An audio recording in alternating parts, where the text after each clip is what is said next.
Let's bring in Edward Isaac Dovera. He's chief Washington correspondent for Politico, and he joins us now from Washington. So, Isaac, what does this military strike tell us about the Trump administration's foreign policy moving forward? Mr. Trump has said for years that military action in Syria was a bad idea. Clearly, sitting in the Oval Office, getting the intelligence reports that he's getting, his perspective has changed.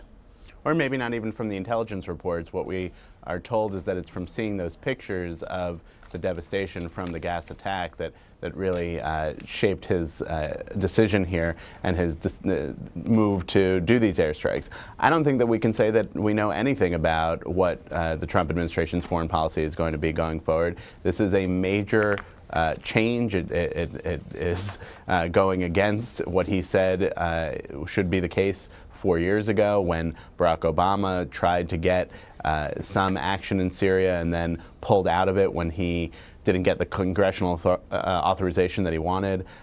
It is also notable that Trump is not the only one changing his mind here. You had a lot of members of Congress who said, Republicans and Democrats both, that they were against the authorization for the airstrikes in 2013.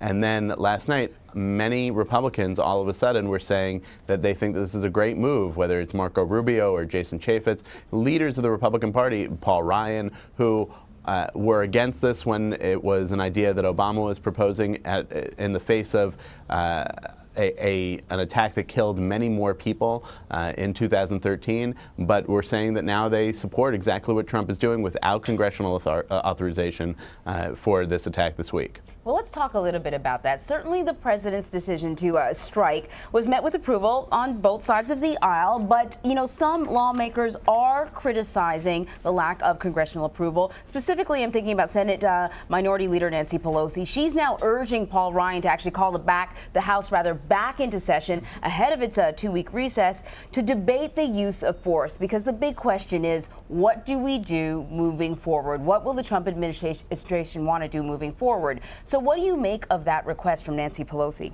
Well, we'll see where it goes. It is this weird situation where the House and Senate are scheduled with their recess to be gone from Washington for 2 weeks. A lot can happen in an active war zone in 2 weeks, especially when you have someone who is there like Assad, who clearly doesn't have a problem gassing his citizens and attacking them in conventional ways as well.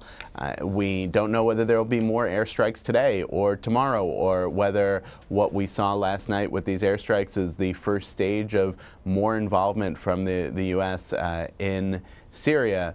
If that's happening, then for the members of Congress who were there in 2013, who made a big deal out of authorization then, to not make a big deal out of authorization now would be an enormous and significant changing of tunes. And Isaac, as we heard Margaret report, Secretary of State Rex Tillerson will head to Moscow next week to meet with his Russian counterpart. So what message do you expect him to bring in the wake of this attack?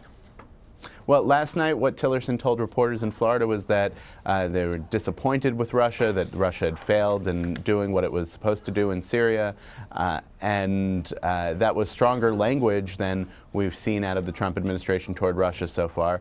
But again, I don't think anybody can say what the foreign policy of the Trump administration is at this point, because it seems to be something that changes on an instant here. Just a few days ago, you had Rex Tillerson saying that regime change in Syria was not something that he was thinking about or the Trump administration was thinking about. Yesterday, ahead of the airstrikes, he said that he supported an international process to get Assad out of power. All right. Politico's Edward Isaac Dovera, as always, my friend, appreciate the time. Thank you.